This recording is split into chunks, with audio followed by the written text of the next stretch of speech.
Bhopal history forum کے آج کے 8ویں ایپیسوڈ میں ایک بار پھر آپ سبھی کا سواگت ہے. میں ہوں آر جے جاوید خان. آپ ہیں ایڈوکیٹ شاہ نواز خان صاحب, رضوان الدین انصاری صاحب, اشرف قدوئی صاحب اور کیمرے کے پیچھے محمد امان خان. ہم سبھی ہیں اور آج ہم اتہاس کے ان پنوں کو جو پچھلے ایپیسوڈ میں لگاتار چلے آ رہے ہیں ان کو آگے بڑھاتے ہیں اور جاننا چاہتے ہیں کہ جیسے کہ رضوان صاحب پچھلے ایپیسوڈ میں ہماری بات ہوئی تھی کہ رانی کملا پتی جب دوست محمد خان نہیں آئے تھے اس سے پہلے ان کا وواہ ہو چکا تھا. اور ایک چیز اور بھی آپ نے بتائی تھی کہ رانی کملا پتی پتنی نہ ہو کر درجنا تھی. تو درجنا کے معنی کیا ہے اور پتنی سے وہ کس طرح سے الگ ہے, اور آگے کی پھر بات اپن جاری رکھتے ہیں. پہلے تو یہ بتائیے آپ. دیکھیے, جب رانی کملا پتی کا مشہور ہو گئی اور یہاں پہ کئی خوبصورتی کے حساب سے کئی لوگ ان کے پاس انویٹیشنز آنے لگے کہ شادیوں کے سلسلے میں, تو اس میں سے خاص دو تھے. ایک تو نظام شاہ صاحب کا تھا اور ایک چین شاہ تھا. اچھا. جو چوکی گڑھ والے تھے. چوکی گڑھ والے جو تھے چین شاہ, وہ عمر میں کم تھے. اچھا.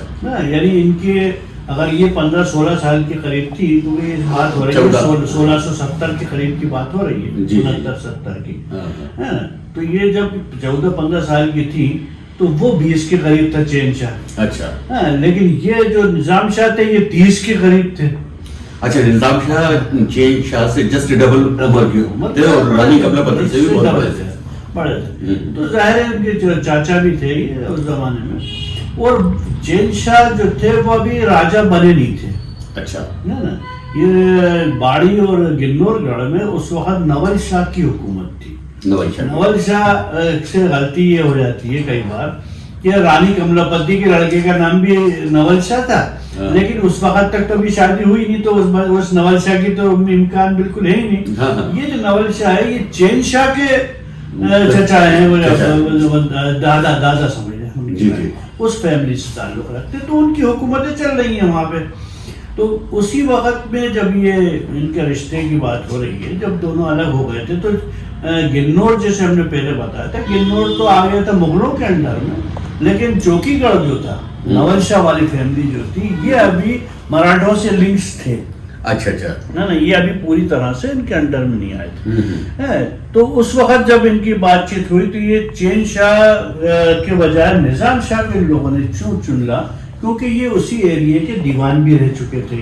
ان کے والد جو تھے نظام شاہ کے نہیں, یہ ان کے رانی کملا پتی کے کرپرام شنکر جو تھے وہ بھی سیہور کے ایریے کے ہیں سب. تو وہ سب ایریے سے آنے کی وجہ سے وہ پہلے سے ان سے زیادہ کلوز تھے. تو وہ آخر میں یہ راجہ بن بھی چکے تھے, پہلے سے ان کو اناؤنس ہو چکا تھا, جبکہ چین شاہ جو تھے وہ راجہ ابھی بنے نہیں تھے. تو ان کو چن کے ان کے ساتھ وہ ان کی ہو گئی. لیکن چین شاہ کو بھی برا لگا اس ٹائم پہ, اور صرف یہ برا نہیں لگا بلکہ کیا تھا, ان کے جو بیچ میں جو ڈویژن ہوا تھا آف لینڈ وہ بھی پرابلم تھی. خیر, یہ تو ایک بات ہو گئی. اب یہ ان کے جب طے ہو گیا تو اس میں سب سے پہلا جو فنکشن ہوتا ہے وہ فنکشن جو ہوا وہ کہلاتا ہے کہ اپن جب شادی تو ہو ہی چکی, 6-7 شادی ان کے کر چکے تھے, آخری 7ویں شادی کے لیے جو درجنہ کہلاتا. پہلی شادی ان کے یہاں شادی ہوتی, باقی سب درجنے ہوتے ہیں. درجنے میں کچھ پیسے یا تو فیملی والوں کو دینا پڑتے ہیں یا پھر وہ دینا پڑتے ہیں وہاں کے پنڈتوں وغیرہ کو. اب یہ جو درجنے کے حساب سے ہوا, لیکن اس سب ہاں ہونے کے باوجود ایک رسم جو ہے جس کو منگنی کہیں یا جو بھی کہیں وہ بہت ضروری ہوتی ہے. اچھا. وہ گونڈوں کی خاص رسم ہے کہ اس میں وہ دونوں فریق جو ہیں ان کے نام سے ایک چاول ایک کٹورے میں ڈال دیا جاتا ہے. ایک چرو جیسا ہوتا ہے, اس میں ڈال کے اور اس کو دیکھتے ہیں, اس کو ہلا دیتے ہیں. اگر وہ چاول نیچے جا کے آپس میں مل جائے تو ہی شادی ہو پاتی ہے. اچھا. اگر وہ چاول نہ ملے تو وہ بات چیت ہونا بھی ٹوٹ جاتی ہے. اچھا. یعنی اس وقت مہورت نکالنے کا یہ طریقہ تھا کہ پہلے یہ دیکھو کہ چاول آپس میں سب لوگ انتظار کرتے ہیں, ان کے نام سے چاول ڈال دیے اور پھر اس کو چھوڑ دیتے ہیں. جو بھی علاقے جیسے بھی ان کا طریقہ ہو، تو وہ آخر میں اس پہ دیکھتے ہیں، اور جیسے ہی وہ آپس میں ملتے ہیں تو خوشیاں منانا وہاں سے شروع ہوتے ہیں، ڈھول بجانا، گانے بجانا، اور اب یہ بات پکی ہو گئی ہے نا. تو اس سے جب وہ یہ رسم ان دونوں کی ادا ہو گئی تب یہ شور ہو گیا کہ اب ان کی شادی ہے نا. اس کے بعد بھی بارات آنا، یعنی پہلے وواہ کے بعد میں جتنی بھی شادی ہے وہ درجنہ کہلاتی ہے. درجنہ ہے، وہ تو سب درجنے میں بھی یہ رسم قائم ہے. اچھا، درجنے میں چاول کا جو رسم ہے. ہاں، اگر کسی شرط میں درجنوں میں گونڈوں میں کوئی لڑکی کو بھگوڑیا میلہ جو کہلاتا ہے اس میں بھگا کے لے جائے تو پھر اس رسم کی ضرورت نہیں ہوتی. اچھا، بھگا کے لے گئے تو پھر تو وہ تو آن کے دعوت یہ بھی کہہ سکتے ہیں کہ اس زمانے میں جو شادیوں کے بیچ میں ایک وہ نکالا جاتا تھا جس کو عام طور پہ کہتے ہیں کہ مہورت نکالا جاتا ہے، شکل ہے جو وہ کنڈلی ملانے سے ایک طریقہ تھا. جی. خیر، اب ان دونوں کی جو شادی ہوئی شروع ہوئی تو یہ بارات لے کے آنا ہوا، کپڑے اچھے والے پہننا، جو بھی اس زمان. لیکن رسم و رواج کے حساب سے دیکھا جائے تو جو نام کو تو یہ شاہ کہہ رہا ہے، مسلمان ہو بھی گئے، لیکن ابھی ان کے گونڈوں کے ہی ڈریس ہے. وہی دھوتی تھی، وہی سلوکا تھا، وہی جیسے گھاگرا اور چولی، یہ جو وہ اسی حساب سے چل رہے ہیں. تو وہ جب بارات آئی اور پھر یہ گنور گڑھ پہ آ گئے تو یہ بات ہو رہی ہے اپن کی 1670 کو، تو اس طرح سے دونوں کی شادی ہو گئی. اچھا، ہے نا. ابھی گنور گڑھ میں ہی ہے. گنور گڑھ کے بعد جب اس زمانے میں نے ابھی آپ کو بتایا یہاں سے دوسرا فیز شروع ہوتا ہے. جی.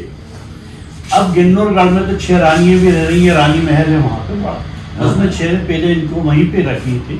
اس کے بعد بھوپال کی طرف، کیونکہ بھوپال کا جو بھوپال شاہ جو تھے جن کے نام سے کہا جاتا ہے بھوپال شاہ سلام جو تھے، ان کے بیٹے ہردے شاہ اور ان کے بھی بیٹے جو ہے ان کے قبضے میں تھے یہاں پہ. یہ نول شاہ ان کے تھے خاندان سے. اچھا ہے نا. تو وہ وہاں کے جو باڑی والے، اب وہ حصہ یہاں سے ان کو ملا. اچھا. تو یہ جب یہ ان کا قبضے میں بھوپال بھی پورا آ گیا اور وہ الگ ہو گئے، وہ والا سلسلہ وہ ایک. اچھا، یہ زمینوں کا بٹوارا کس نے کرایا اور کیسے ہوا؟ یہ جو بٹوارا ہوا تھا کہ جب یہ وہاں پہ قاضی صالح صاحب کے زمانے میں جب یہ آئے تھے 1645 میں، اس کے بعد سے قبضہ ہو گیا، آدھا قبضہ رہ گیا ان کے پاس. تو جو ان پہ قبضہ ہو چکا تھا، جو مغلوں کا قبضہ ہو گیا تھا، وہ ٹکڑا ان کے پاس آ گیا، اور جو پورے مغلوں سے جو بچ گیا تھا ٹکڑا وہ ان کے پاس رہ گیا. تو مطلب یہ کہہ سکتے ہیں کہ نظام شاہ جو تھے مغلوں کے ادھین تھے. مغلوں کے ادھین. اچھا، مغلوں کے ادھین ہو گئے تھے کیونکہ جو شاہ جہاں کا پیریڈ ہے نا وہ. اچھا. شاہ جہاں نے ان کو حکم دے کے ان کے جو شاہ جہاں مطلب دلی کے جو تختہ نشین تھے انہوں ان کی وجہ سے اس میں پاور آ گیا تھا ان کے اوپر. اب اس کے بعد سیکنڈ فیز یہاں شروع ہوتا ہے. تو اسی وقت نول شاہ کی حکومت باڑی میں چل رہی ہے. اچھا. وہ خالی جگہ ان کو ملی، یہ نول شاہ وہاں شفٹ ہوئے تو یہ بھوپال کا قلعہ ان کے ہاتھ میں آیا.